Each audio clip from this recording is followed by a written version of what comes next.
सबसे पहले तो सम्मानित मंच और जो आज जिस दिन के उपलक्ष्य में हम नारी शक्ति आज यहाँ इकट्ठे हुए हैं, लेकिन मैं ये जरूर कहना चाहूंगी कि ये आज हमारा दुर्भाग्य है कि हमारे ऊपर एक ऐसा राज बैठा है जिन्होंने आज हमारा महिला दिवस बॉर्डर पे मनाने पे हमें विवश किया है। आज जो पीछे बैठे बुजुर्ग हैं, जो मेरी माताएं बहनें हैं, जो हरियाणा से, पंजाब से हैं और भी जगह से हैं, यूपी से हैं, सभी जगह से हम यहाँ एकत्रित हुए हैं। आज 100 दिन हो गए, 100 नहीं 102 दिन। आज 102 दिन हो गए, लेकिन फिर भी किसान वैसे के वैसे बदहाल है। आज मेरा ये नैतिक दायित्व बनता है कि मैं आप सब लोगों के बीच आऊं और अपने दिल की बात रखूं, क्योंकि मैं ऐसे शख्स के घर में ब्याई हूं, आदरणीय स्वर्गीय चौधरी देवीलाल जी, जिन्होंने पूरा जीवन किसानों के लिए, बुजुर्गों के लिए और जितने भी जनहित की लड़ाइयां हैं, लड़ते लड़ते वो पूरे 87 साल के होके फिर वीरगति को प्राप्त हुए थे। तो मैं आप सब लोगों के बीच उन्हीं के घर की सदस्य होने के नाते आज विनती और प्रार्थना करने आई हूँ। आज मेरी खास करके मेरी माताओं से, बहनों से प्रार्थना है कि आज यदि हम बराबर का हक मानना जानते हैं, हम कहते हैं कि नारी को बराबर का हक होना चाहिए, तो वहीं हमें इस संघर्ष में भी बराबर की लड़ाई लड़नी पड़ेगी। यदि हम इस संघर्ष में बराबर की लड़ाई लड़के जाते हैं तो इतिहास याद करेगा आज 8 मार्च को 2021 को कि महिला दिवस बॉर्डर पे मनाया गया था, दिल्ली के बॉर्डर पे, लेकिन उसको मनाने का विषय एक ही था, 3 काले कानून, जो हमारे किसानों के ऊपर धक्के से धक्काशाही करके इस भारतीय जनता पार्टी ने थोपे हैं। उन 3 काले कानून का विरोध करने आज हम एकत्रित हुए हैं। आज कोई महिला दिवस नहीं, आज ये विरोध है महिलाओं का। आज उन्हें मौका मिला है कि आज हम यहाँ पे आके अपना विरोध जताएं। आज श्री अकाल। माफी चाहूंगी, मैं थोड़ा सा पंजाबी में जरूर बोलूंगी और कहीं पे भी कोई गलती हो तो आप मुझे अपनी बच्ची समझ के, अपनी बहन समझ के मुझे माफ कर दीजिएगा। कहने हैं कि गुरु महाराज अपने बच्चों के ऊपर कहते हैं कि उन्होंने ऊपर जेड़े उन्होंने बच्चे हैं वो अजमाइश से गुरु महाराज उन्होंने ही पाने हैं। तो यदि आज अपा सारे अजमाइश से हाँ तो अपने आप को गुरु दे बंदे समझो और कोई भी ऐसा ना समझो तुसी कि भी अपने ऊपर कोई विपत्ति आई है, अपने नाल गुरु महाराज है। सत श्री अकाल। और जब गुरु महाराज ने, गुरु गोविंद सिंह जी ने अपने 3 पुत्र उवार दिए थे, मुगलों के खिलाफ लड़ाई लड़ी थी, 4 पुत्र उवार दिए थे, मुगलों के खिलाफ लड़ाई लड़ी थी, माफी चाहूंगी, 4 पुत्र उवार दिए थे, मुगलों के खिलाफ लड़ाई लड़ी थी। तो बीबी जी ने घर आके पूछा कि मेरे पुत्र क्या कहाँ गए?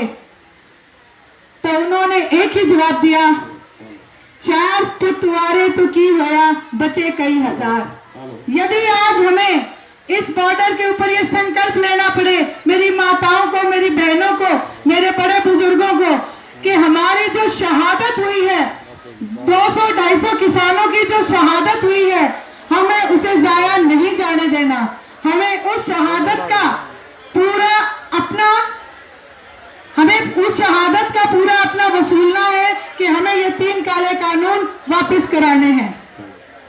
अब मेरे ख्याल हरियाणा से भी जितनी मेरी माताएं बहनें आई हैं, तो मैं हरियाणवी में जरूर कह के जाऊंगी कि मेरी ताई, चाची, आप सब लोग मशहूर हैं इस बात के लिए कि जब आप खेत में से निकलती हो अपना सिर पे घास का बरोटा लेके और हाथ में दाती लेके और एक भैंस को आगे लेके, तो आपको ये पता है कि वो भैंस कैसे दूध देगी। मेरे आदरणीय माची जितनी बैठी हो तुम सारी, तुमने सबने दे रहे हैं कि कौन सा डांगर किस तरह सेट करा जाया करे। तो मैं तुमने एक बात जरूर कह के जाऊंगी कि नरेंद्र मोदी डांगर तक कम नहीं है। इस डांगर ने कुकर सेट करना है, ये तुम अच्छे तरह जानो। इसके कुर्सी पार कड़े बांधनी है या आज उरे तो सोच के जाइयो आपा ने इसकी टांगे बांधनी है। आपा नहीं सोचना कुछ, नहीं लेना देना किसी चीज का। मारे बालक भूखे मरेंगे तो सारा ये कुकर खा के सो जाए, ये नहीं सोच सकना चाहिए। इसकी रात की नींद जो आराम ना करती तो फिर वह हरियाणा की लुगाई के हो। हरियाणा की एक लुगाई, हरियाणा की एक लुगाई सापत गांव ने जुगा दे सारे बात में।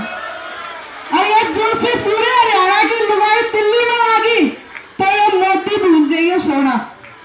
आज अरे तो आप बात कह के जाएंगे कि ये जो मोदी है ये सोच, ये दाढ़ी बढ़ा के न्यू ना सचत ना बकस देंगे। ये दाढ़ी का एक एक बाल हम पाड़ेंगे तेरा। बड़े बड़े दिन हो गए, 100 दिन हमने हो गए अरे सबर पे बैठे। यह लड़ाई हमारे भाइयों ने शुरू करी थी। हमारे भाई से कोई लड़ाई लड़न जाए तो हम लेके उसने जेल में बंद कर दो। जब हमारी कोई बेटी दिशा रवि पर की आवे तो हम उसने जेल में बंद कर दो। जब कोई बालक खड़े हो गए बाहर देश से, कोई किसाना के फेवर में ट्वीट करते हैं, ट्वीट बेरा नहीं के मन तो बेरा को नहीं, बेरा नहीं बालका नहीं बेरा होगा तो ट्वीट करते तो बोले भाई ये तो बहुत बुरा काम हो गया, किसानों के फेवर में बोल गया, बोले ये तो देशद्रोही है। सारे ये न्यू नहीं जानते कि जो साहब लाल किले पर झंडा तेरा के आया था वो देशद्रोही था कि नहीं था। सच्ची आत्मा तो बता दे अपने दिल पर हाथ धर के देशद्रोही कौन सा है। सरेआम फोटोएं उनकी पब्लिक के सामने आ गई, फिर भी सारे आंख मूंद के बैठे। वो कबूतर वाली बात हो रही है, बोले बिल्ली आगे बोले आंख मिच लिया। अब नरेंद्र मोदी के लिए वही बात हो रही है, बोले किसान आगे बोले आंख मिच लो, आंख मिच लो, हमने कुछ नहीं दिखता पर दिखाना किसान ना आवाज है। दूसरी बात वो एक गाना है उसमें क्या करेंगे, गणित 3-5 ना करिए गोडा नीचे धर लेंगे। गणित 3-5 ना करिए गोडा नीचे धर लेंगे। तो यह बात आज अरे तो सारी की सारी मेरी माताएं मेरी बहनें ये संकल्प लेके जाइए भी हमने और छोटी मोटी मछली का क्या मारना, के खट्टर ने देखना, के जेपी दलाल ने देखना, आपन तो बड़ा शिकार करना है नरेंद्र मोदी का। आज ये हिंदुस्तान का प्रधानमंत्री बनके ये सोचता है कि मेरे को कोई छू नहीं सकता। जब मेरी माँ बहन के आ गई ना तो आगे कि मैं कौन दिखता, चाहे फिर कुछ हो नीचे गुद्दी करके चाल पड़ी तो समझो चाल पड़ी, फिर इसने घर में लानी मुश्किल हो जाएगी। और एक बात और भी है, इसने न्यू नहीं बेरा लुगाई कुकर रोटिया करे, इसने न्यू भी नहीं बेरा ये लुगाई ना हैंडल कुकर करया करे, क्योंकि लुगाई ने जान दे को नहीं। चाणक्य ने कहा था कि राजा उसको बनाओ कि जिसका बड़ा पूरा परिवार हो। ऐसे बिना परिवार के भूखे नंगों को राजा बना दिया तो भुगतना आपा नहीं पड़ेगा और फिर इसने काटना भी आपा नहीं पड़ेगा।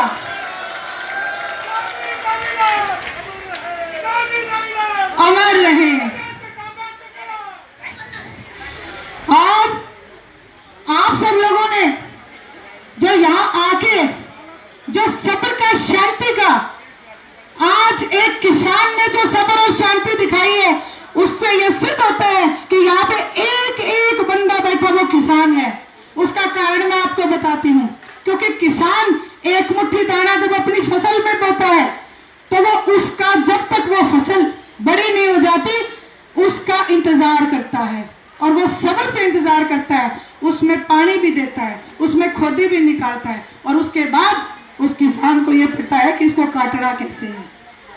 कि जब आज हमने इस भारतीय जनता पार्टी को दे दे के वोट, आज अगर सत्ता में हम उसको लेके आए हैं तो हमें यह भी पता है कि इसको सत्ता से बाहर कैसे निकालना है।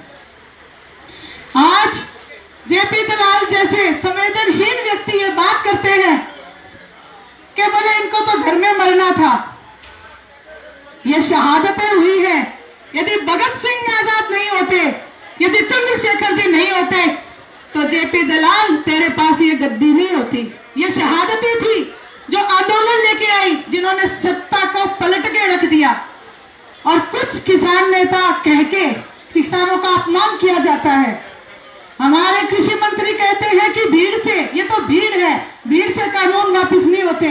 तो कृषि मंत्री को मैं बता दूं, भीड़ से तो आंदोलन होते हैं। ये आंदोलन है, ये न केवल किसान की, आज ये जन जन की लड़ाई है। आपकी जान को रो रहे हैं सारे व्यापारी। आप ये ना भूलें कि आप हिंदुस्तान में रहते हो, और ये वो हिंदुस्तान है जहां महारानी लक्ष्मीबाई रहती थी, जहां लड़ाई लड़ने के लिए महारानी लक्ष्मीबाई खड़ी हुई थी, जहां दुर्गा मां की पूजा की जाती है। आप उस हिंदुस्तान में हो। और जिस दिन ये महिला शक्ति जाग खड़ी हुई, उस दिन आप सब लोगों का सुपड़ा साफ हो जाएगा। आप सब लोगों ने जितना समय, 100 दिन, 102 दिन, जितना ही हमें हर एक पल को मैं देखती रही हूं। आज मुझे वो दिन भी याद है जब गाजीपुर बॉर्डर पे टिकैत साहब रोए थे। वहां भी एक दिल दहलाने वाली घटना हो जाती, लेकिन वो मालिक की कृपा थी। आज हमें मालिक ने एक आशीर्वाद दे के रखा है। न जाने यहाँ कैसे लंगर भी चल रहे हैं, मेरी माताएं भी हैं, मेरे भाई भी हैं, पंजाब भी है, हरियाणा भी है और यूपी भी है। ऐसा मंजर तो स्वयं मोदी को आके यहाँ देखना चाहिए। अरे अगर तू यहाँ आके एक लंगर छक लेगा तो तेरे पाप धुल जाएंगे। सबसे आता आज ऊंचे महलों में बैठ के वो भूल गए हैं कि इस मिट्टी में वापस जाना है और इंसान के कर्म याद किए जाते हैं। जैसे कि मैं आपको बताऊं कि जग्गा जट आपने सबने सुना होंगे। जग्गा जट का इतिहास किसी से छुपा नहीं है। तो उनकी मां जब वो वीरगति को प्राप्त हुए तो उनकी मां ने बोला कि अगर ऐसा पता होता तो मैं एक नहीं 2 पैदा करती। ये वो हिंदुस्तान है, ये वो माताएं बैठी हैं जो अपने एक बच्चे को वार के जो वीरगति को प्राप्त होता है, फिर कहती है कि हम ऐसे शेर 2 पैदा करती तो ठीक होता। आज जितने यहाँ मेरे भाई बैठे हैं, जितने मेरे बड़े बुजुर्ग बैठे हैं, वो एक एक शेर 1.25 लाख के बराबर है। ये गुरु महाराज की पूरी फौज बैठी है जो एक एक 1.25 लाख के बराबर है। ये नरेंद्र मोदी अपने कान खोल के सुन ले कि यहाँ कुछ एक किसान नहीं है, यहाँ एक बहुत बड़ी, कहते हैं ना, तेरा काल बैठा है। अगर तू समय रहते अब भी समझ जाए तो शायद ये काल टल जाए, वरना इस काल में तो तुझे जाना ही पड़ेगा। आप सब लोगों ने मुझे यहाँ बोलने का समय दिया और मेरा ये फर्ज बनता था, क्योंकि मैं किसान के घर की बेटी हूँ और किसान के घर में ब्याई हूँ, तो मैं किसानों के साथ हूँ। और जब भी हरियाणा प्रदेश से मेरी ये सारी ताई चाची बैठी है, जितनी भी हरियाणा प्रदेश का नाम सबसे पहले आना चाहिए कि भाई अगर कोई मरेगा कटेगा तो हम पहले खड़े, हमारे बड़े भाई पंजाब पीछे होने चाहिए, क्योंकि ये हमारा फर्ज बनता है कि जिस प्रकार पन्नू ने बोला कि ये हमारे आए हैं, जो मेहमान होते हैं वो हमारे सर माथे, तो पंजाब आज हमारे पास है और हरियाणा को उससे आगे खड़े होकर उस लड़ाई में हिस्सा लेना है। आप सब लोग यहाँ पे आए, आपने सुना, मुझे आपका बहुत बहुत आभार, धन्यवाद।